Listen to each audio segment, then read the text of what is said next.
In Japan, one of the most peaceful countries in the world, times are changing. A succession of brutal, horrific murders have shocked the nation. Murders committed not by hardened criminals or the secretive Japanese mafia, but by middle-class teenagers with no criminal record, killing indiscriminately. Japan is in a serious crisis with its teenagers committing gruesome, terrible crimes, killing their classmates, killing kids in the neighborhood. They can destroy, they can attack. And that is incredibly frightening.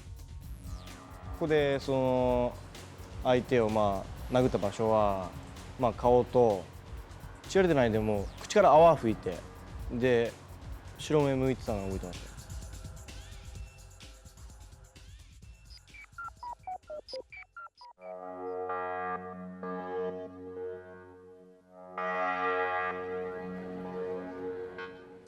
In the last decade, over 100 murders have been committed by teenagers. Many have a grotesque horror movie quality to them and are characterized by extreme cruelty.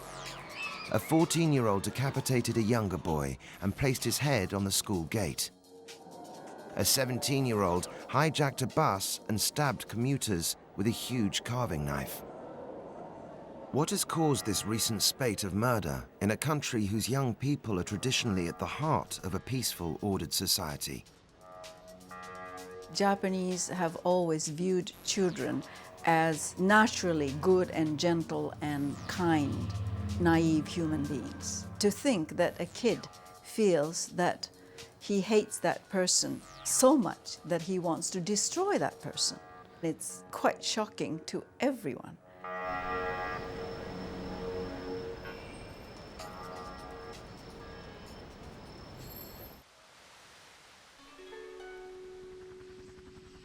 One of the first cases that shattered the serenity of Japanese life happened in 1993 in a quiet northern town called Shinjo. 13-year-old Youhei Kodama was killed in a school gym after an unprovoked attack by a group of schoolboys aged between 13 and 16.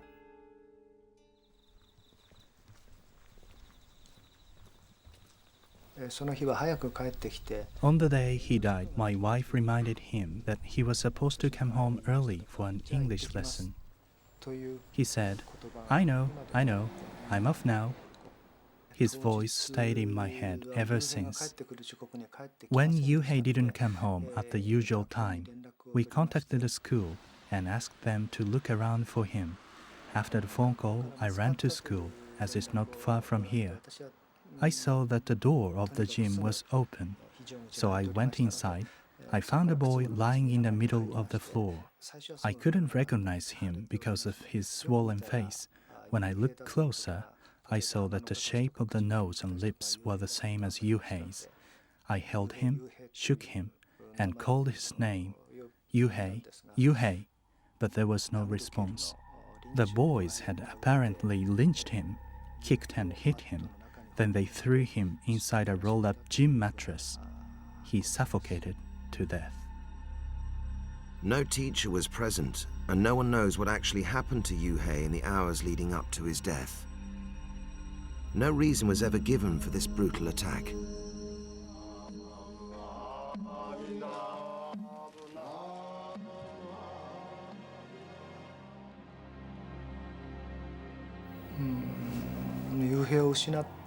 For 2 or 3 years after we lost Youhei, we felt lost too.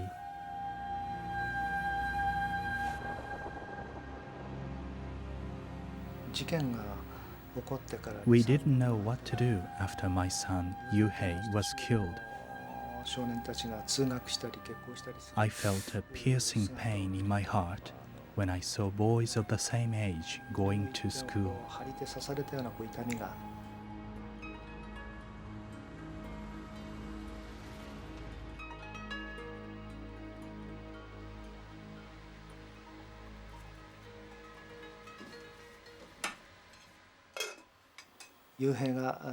Youhei died on the 13th of January.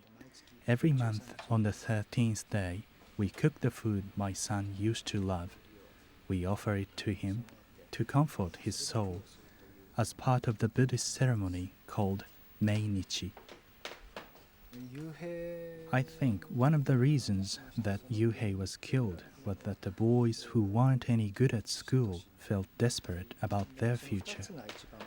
The boys were possibly jealous of his educational success. When I think about the offending boys, I think of them as evil. But at the same time, I know that they're human beings, just like me. Of the boys who killed my son, 3 of them went to reform school and 1 got 2 weeks suspension. The other 3 were let off completely. None of the offenders who attacked Youhei spent more than a few months in a juvenile reformatory. Youhei is dead. The offending boys should have got longer sentences. The Japanese legal system is not working. I think it's useless.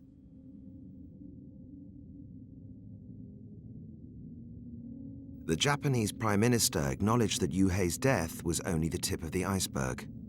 He blamed the intense competition in Japanese schools for this kind of incident.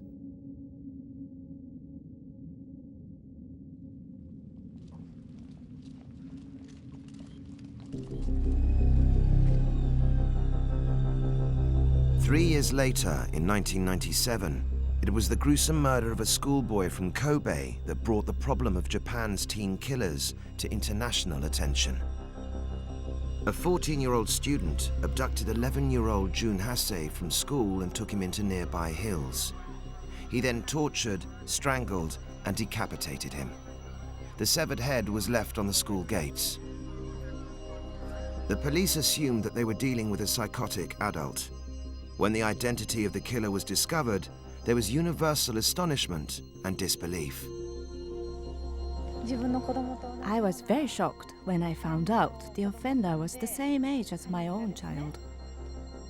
The 14-year-old killer placed a note in the mouth of his victim's severed head, which read, "I desperately want to see people die. Nothing makes me more excited than killing. Now the game begins." In another note he wrote, "I want to take revenge on the compulsory education system that has made me transparent and invisible." These were sentiments shared by many Japanese schoolchildren.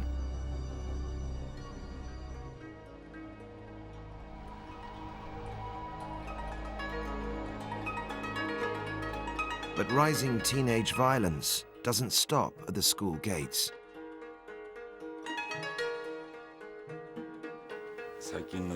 I'm really worried about the escalation of violent juvenile crime. There's a significant increase in impulsive, horrific crimes, which makes me very worried about the future. People feel endangered when they walk around the city. Regular workers and housewives are being attacked by teenagers. More and more people are being victimized in the city and in the suburbs.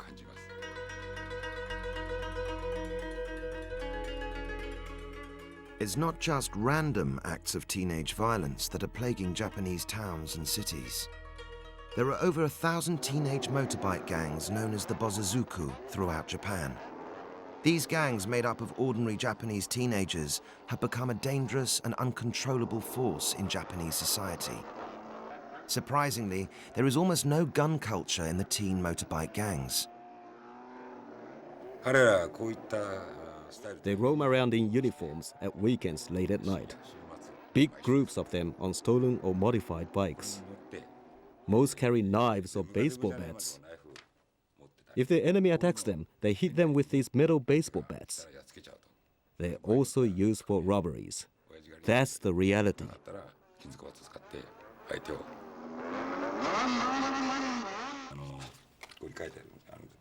These are the petrol bombs the gangs use. They are quite primitive. They simply fill the bottle with petrol, insert a piece of cloth, and light it. When they smash the bottle, the petrol vaporizes and explodes. This is a knife used in a murder case involving a motorbike gang.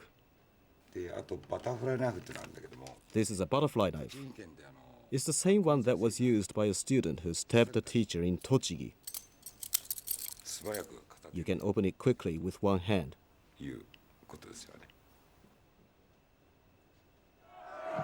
Every November in Hiroshima, the international city of peace, hundreds of teenage motorbike gangs converge for a weekend of organized gang warfare. The riots are choreographed for the benefit of the Japanese mafia, the Yakuza, who handpick the toughest teenagers for future membership.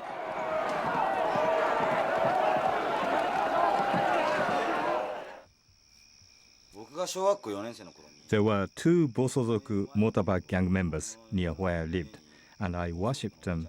They looked really cool. I wanted to become a Yakuza, so I decided to join the motorbike gang. Orca and his friend have both served time for killing rival gang members in organized fights.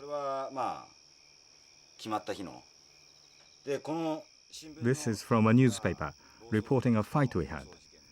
It was in all the papers and on the television news. Our friend was killed and the enemy lost someone too. I'll tell you about this one incident. It was around July when we decided to confront a rival gang in our territory. We attacked 2 of them. One injured his head but managed to escape. We kept the other one hostage and beat him unconscious. It went too far to have people die, but I wouldn't forgive the enemy. If they attack you, you attack them back. I was charged with manslaughter.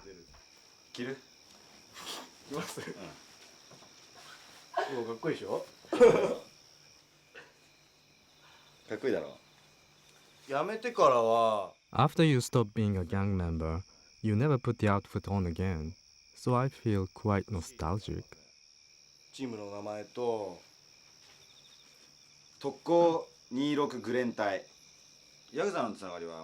Although we've retired, we still have links with the Bosozoku bike gang as well as the Yakuza.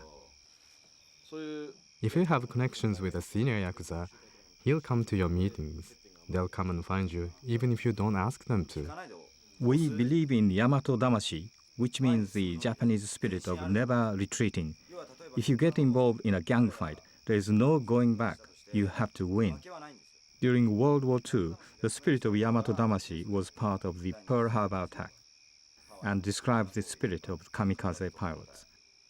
The idea was to respect your nation and be prepared to die for it. Ex-gang members Orca and Yoshiya still have the respect of their old gang.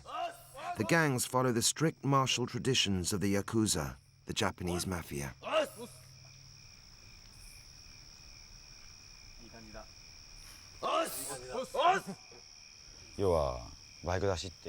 This is a Bosozoku bike gang, which runs wild looking for fights. The gang only exists for fighting.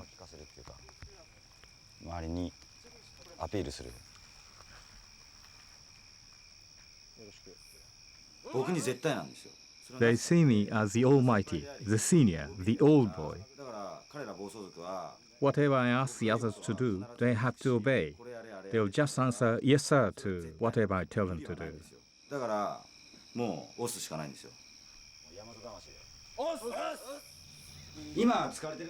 These days, only the Bosozoku have the Yamato Damashi spirit of never retreating. The gangs are under constant surveillance from the police. Motorbike gangs have been around a long time, but now they're much more violent, stealing money and killing people.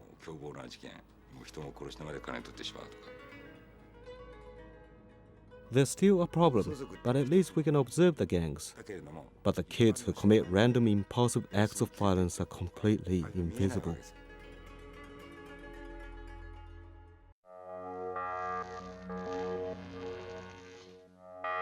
Each year in Japan, blatant, reckless acts of teenage violence are increasing.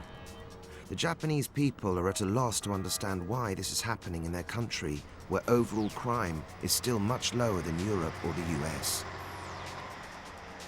In May 2000, a 17-year-old boy hijacked a bus full of commuters For 15 hours, Japanese television broadcast live the police pursuit of the bus. In the bus, he had a huge knife. He took the knife out and told people, "I'm hijacking the bus." The hostages didn't take it seriously at first. His mother was watching the news covering the bus hijacking. She wondered who could do such a thing. As the pictures got clearer, she recognized with horror the face of her son. The bus was eventually blocked by police on the outskirts of Hiroshima. A 3-hour standoff began. After a while, the Hiroshima police brought his parents and a psychiatrist to the scene by helicopter.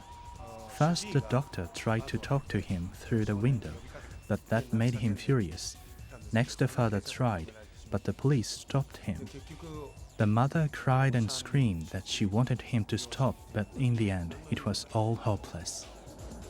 As the coverage continued, it was reported that the teenager had already stabbed 3 passengers. People got really scared as he smelled the blood on the knife and took pictures of the victims.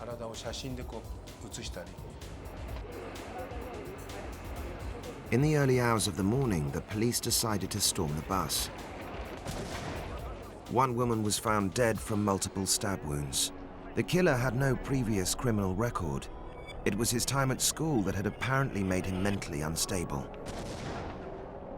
He wrote privately, "If I cannot succeed in an orthodox way, at least I can succeed in a criminal world." He was an isolated figure who had failed his high school entrance exam. That led him to skip school and become depressed. He got more and more withdrawn at home and played TV games in his room all day.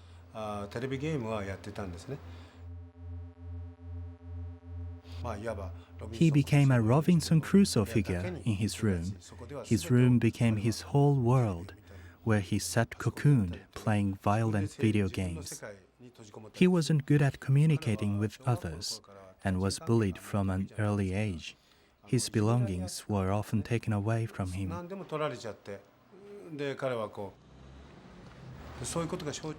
At high school, he was told unless he jumped out of the 4th floor, his pencil case wouldn't be returned. So he jumped and broke his vertebrae. But after the bus hijacking, they've all denied there was any bullying. This is the biggest problem. Why was the school silent? If there was no bullying, then fine. But the school ordered the students not to talk about it.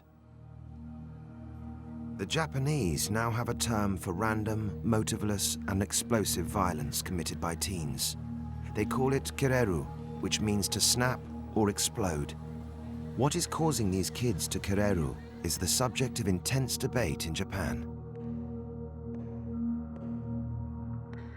When we're talking about kireru, what they mean by that is that they are unable to express themselves verbally.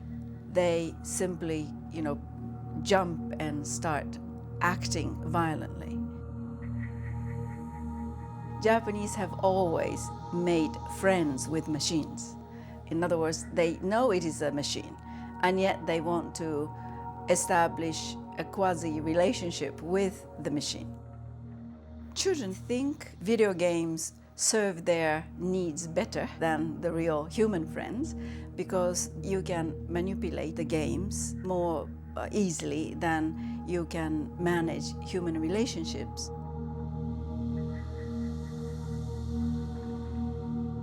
If you play a violent game today, you want more, and more. Once you start on that track, what satisfies you tomorrow is something that is even more exciting, more violent, and more thrilling. Quite a few children stay in his own world with his own interest, and he's quite a maniac about certain things, and live in this virtual world of their own choice. Masaya Tanaka is a typical 17-year-old school kid from a middle-class family background. His father works abroad and his mother is an art teacher. I started playing these games when I was 2 years old, so I've been playing for 15 years now. The games I like most are the combat games. For Masaya, playing games are a release from the everyday pressures of school. Although he has never been involved in violence, he isn't surprised that other kids do snap. We can understand why teenagers commit these murders, and we feel quite sympathetic. Of course, the teachers dismissed them as unacceptable, but for us under pressure, we understood them.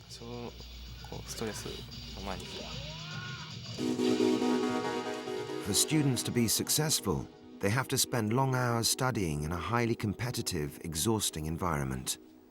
They're known as the 7-Eleven kids.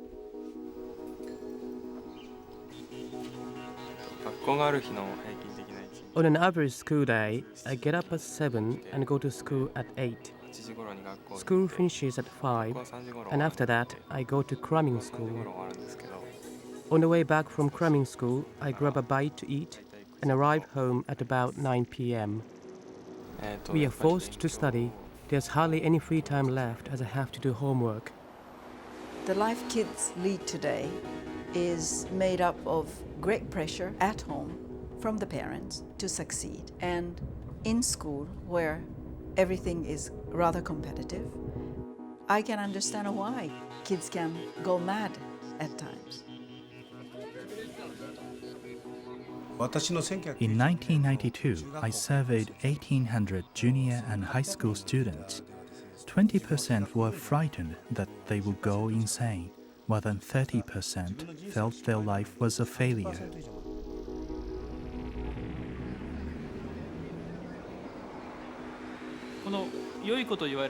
The good students build up a lot of suppressed pressures and frustrations. Nobody can predict when these pressures will explode, causing serious violence. These are not problem kids, but good boys and girls who have broken down. What dominates the kids is training to go to better schools. Do it now or you will fail. Enormous pressure on kids of this age. This isn't normal. How can kids nourish their emotions, listen to music, or create precious childhood memories with friends? They don't have time for any of this. I believe this lies at the heart of why Japanese kids are becoming strange.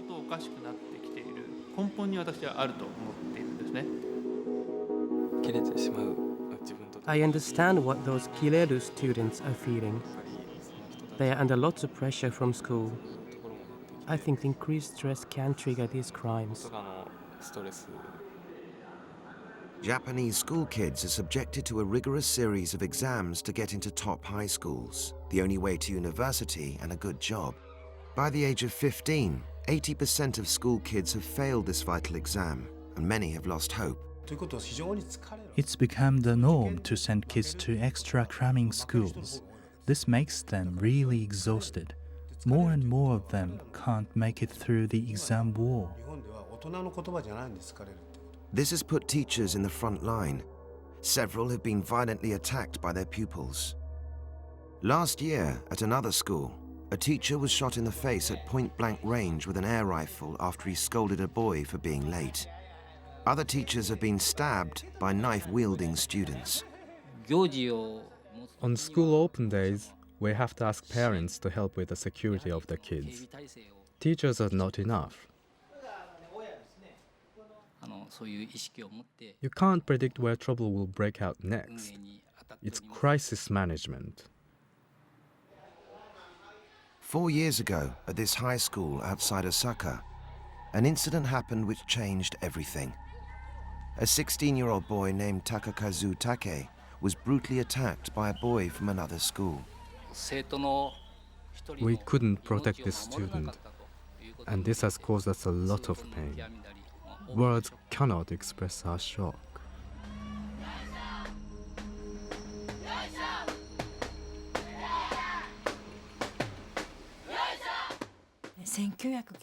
It was a cultural day at my son's school. A student from another school picked a fight with my son for no reason. He was waiting for my son and chased after him for 700 meters or so before he caught him. I heard that my son had apologized, but this didn't stop him from being kicked and punched by the boy. Takakazu was rushed to hospital with serious head wounds. On the 15th of November, my son died.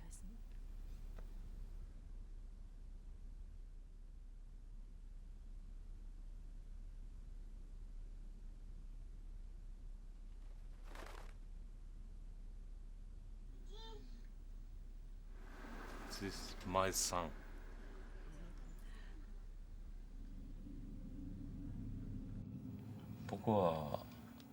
We had to wait a long time to conceive our first child. When my wife conceived him, we said it was her birthday present. When he was born, it was raining. I was so happy I was crying. I called my mother in the country from a payphone to tell her my son was born.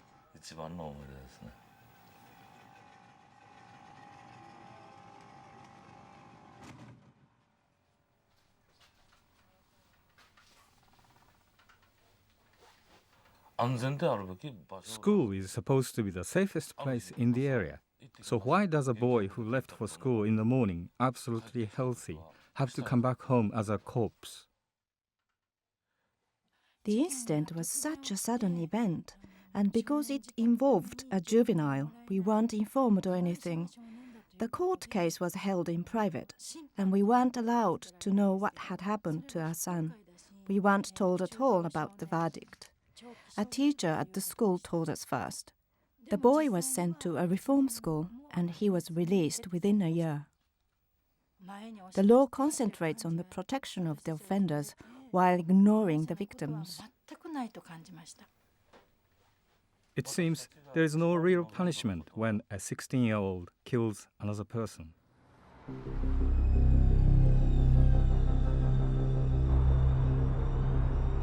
Mr. Take felt that his son's killer had got away with murder and was unable to cope with his grief. When I found out where the offender lived, I wanted to do to him what he did to my son. I wanted revenge. That was my immediate reaction.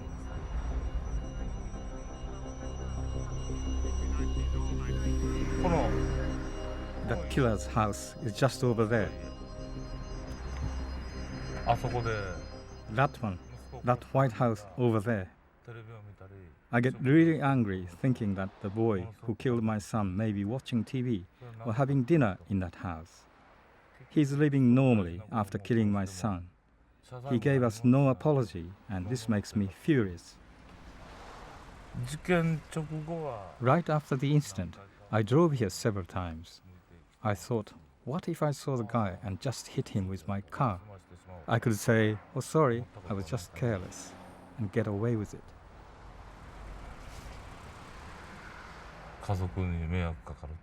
But if I cause trouble now, my family would suffer. This makes me control my rage. I can't think as low as the offender.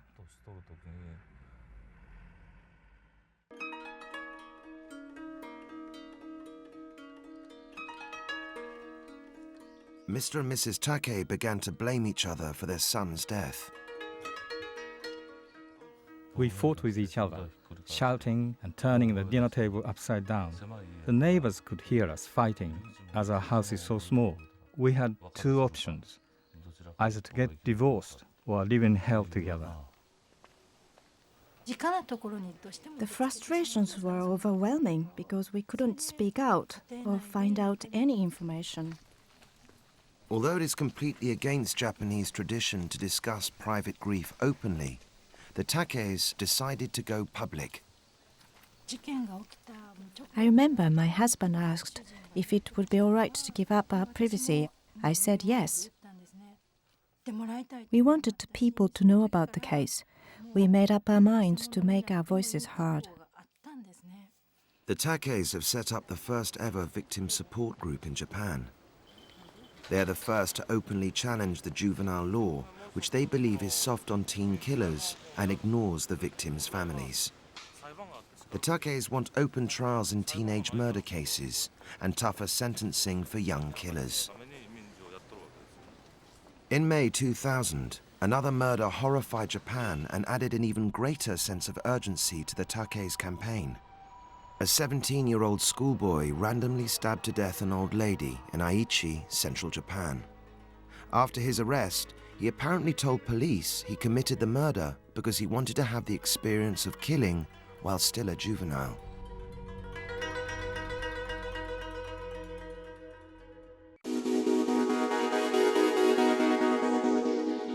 In the first 6 months of the year 2000, 26 murders were committed by Japanese teenagers. Although the overall murder rate is lower in Japan than in the West, the number of teenagers who commit murder is fast catching up. This area is nicknamed the town of the midnight sun. This is Shinjuku, the busiest commercial area. There's a lot of crime here and a lot of youths hanging around. Ordinary citizens are being victimized more and more. They feel that the city is getting much more dangerous.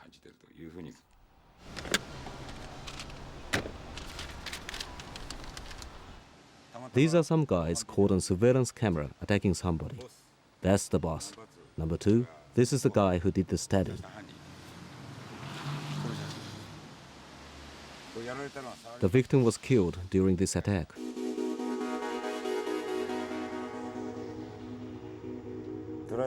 In Tokyo alone, there are about 60 youth gangs.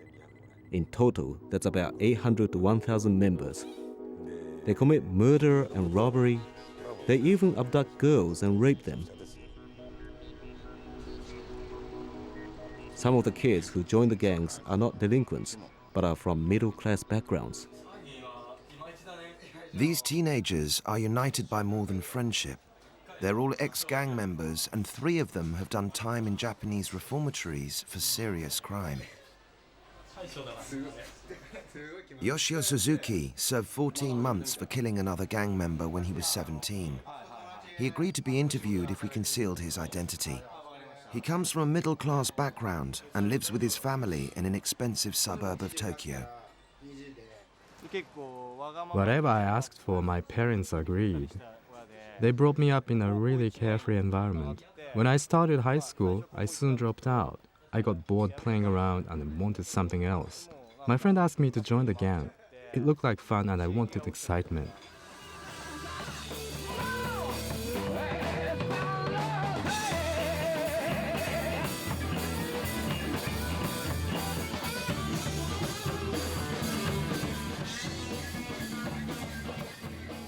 In central Tokyo, Yoshiya meets his friend Orka, who was the leader of the Bozozuku motorbike gang before him.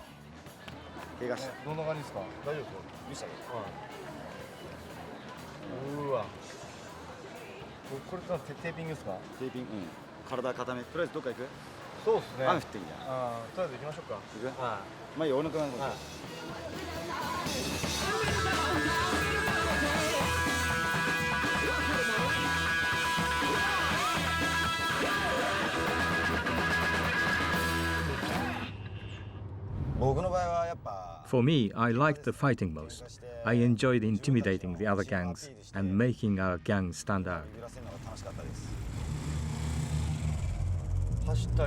While I was running around on the bike with the police chasing us, it was fun because of the thrill and the loud noise. It made us feel really special. I didn't worry about getting arrested.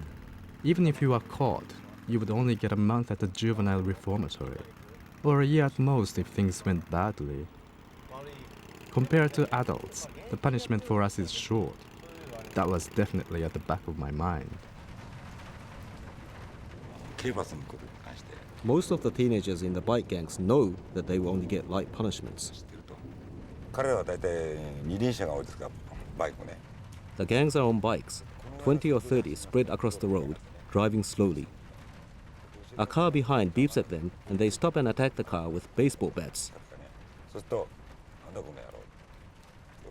smashing the windscreen. They ride freely all over the road. If you don't know who they are and you get in their way, they'll target you. They don't care who the victim is. Every weekend they're all around here.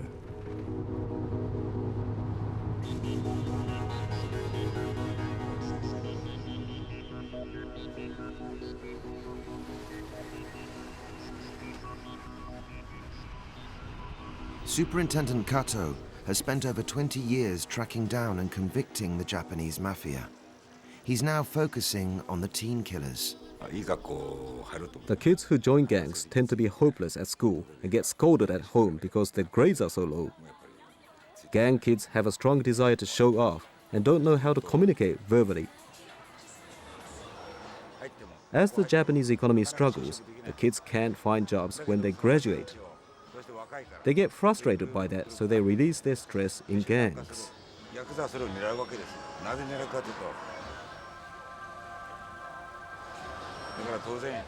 The Yakuza target those gangs to join them. If there's a physically strong gang member, the Yakuza will recruit him. They are like their reserve troops.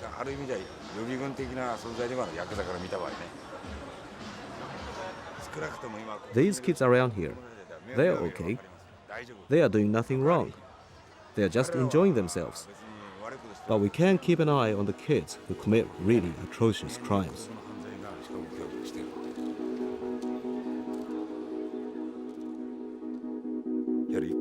Some frustrated young students who fail entrance exams get together in groups and attack the homeless who can't fight back. They call them kirachu, or insects, and release their frustrations by killing those insects. The homeless have remained easy prey for violent teenagers. Some boys attacked us while we were sleeping. I was attacked by 2 of them, and 3 of them jumped on my friend Mr. Komode. He was hit on the head with a baseball bat. I was hit with a bat too.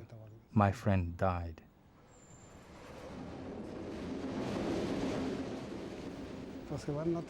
He really looked after me. The loss was a big blow, a real shock. There are so many cases in Japan now. The law is too soft. These boys know that they can get away with it.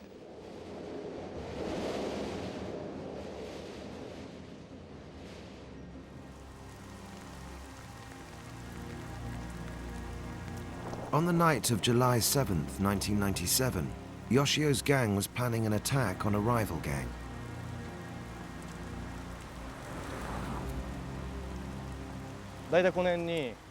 There was about 50 of us around here. I haven't been here for a while. This is the spot that somebody actually died. I had a bat, and in case I lost it, I had a knife tucked in around my stomach. But I only used the bat. Everybody had a knife hidden around their body, just in case of emergencies. The opponent was 16 or 17 years old, about the same age as me. When his bike came towards us, I hit him with the bat. He fell right over, and 4 or 5 of us laid into him on the ground. The victim was a complete stranger. The only thing I knew about him was that he belonged to the enemy gang. I just kept fighting. I was in a state of intense excitement. I don't remember much about it. I didn't care about anybody back then. The only thing that mattered was having fun. I didn't think a person could die so easily. He looked okay to me, and then, well, you know.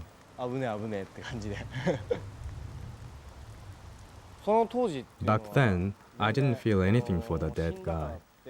I was only thinking about me and about how to escape from the police. I didn't care at all about the victim. Yoshiya was finally caught and convicted for killing the rival gang member. He was sentenced to 14 months in a juvenile reformatory.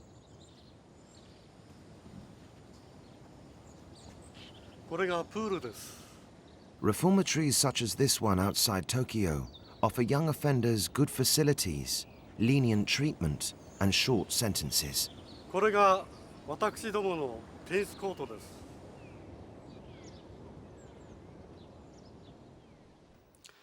私どもの園長です。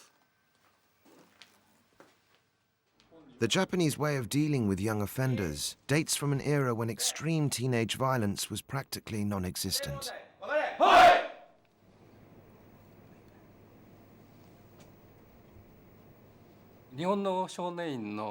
The objectives of Japanese reformatories are not to punish the juveniles, but to give them the chance to re-enter society as better people.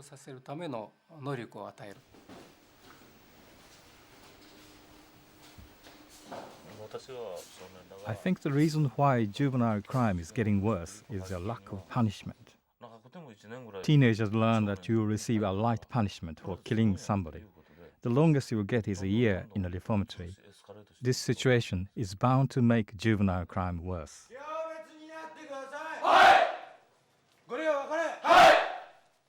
In one way, juvenile reformatories are highly effective.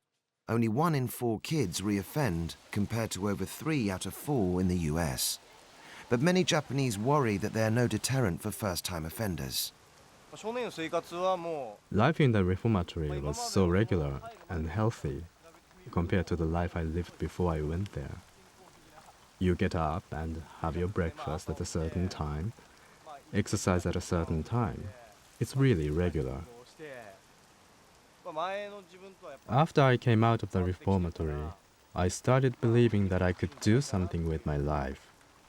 Now I hope to go to university and study law. But the Japanese are still searching for the reasons why so many kids are driven to kill in the first place. Following the death of their son, Mr. and Mrs. Take are fighting to change the juvenile law and get their message across to the Japanese public.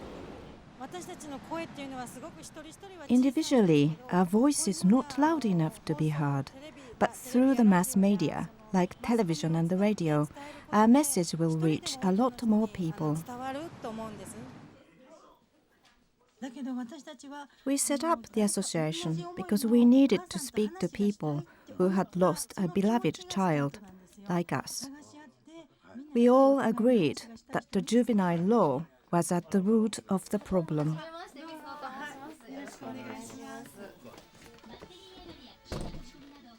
We didn't receive any information about how our child was killed.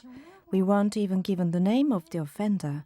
As parents of the victims, we need to know exactly what happened to our children, so we can rebuild our lives.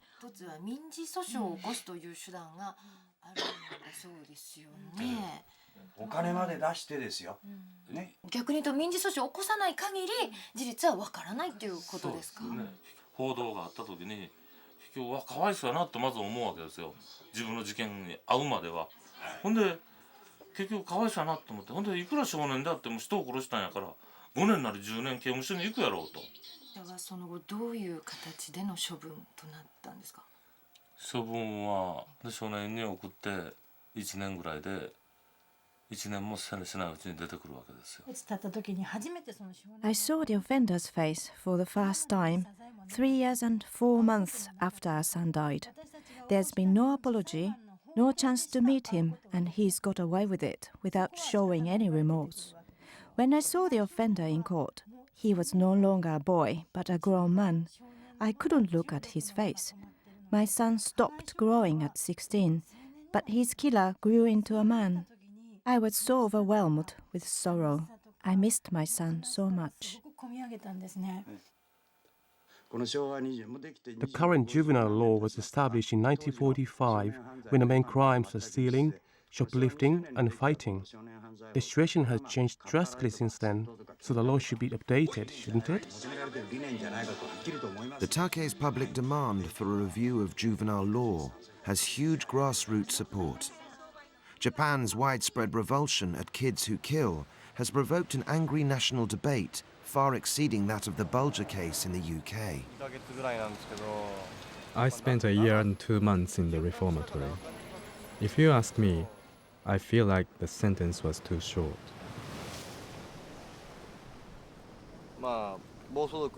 When I belonged to the gang, I did everything without thinking of anybody else. And I don't want to be like that anymore. 人にはなりたくないですね。When I look back, I feel a responsibility towards his family. If I could turn the clock back, I would have behaved with more courage. I was mentally weak. As for my future, I'm at the stage where things are just starting and I have some hope. But I'm not sure what will happen yet.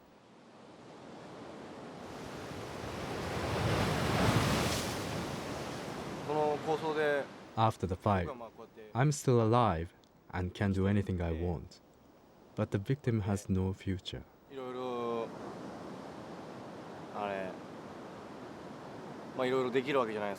He was the son of parents who brought him up well. When I look back, I feel responsible. I feel sorry for his family.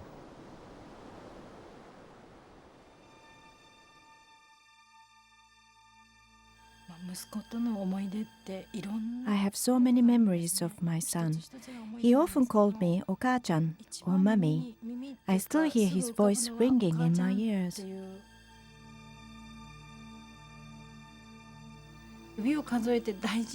I really cared for my son as I brought him up. Somebody took that precious life away for no reason. I don't think I can ever forgive that.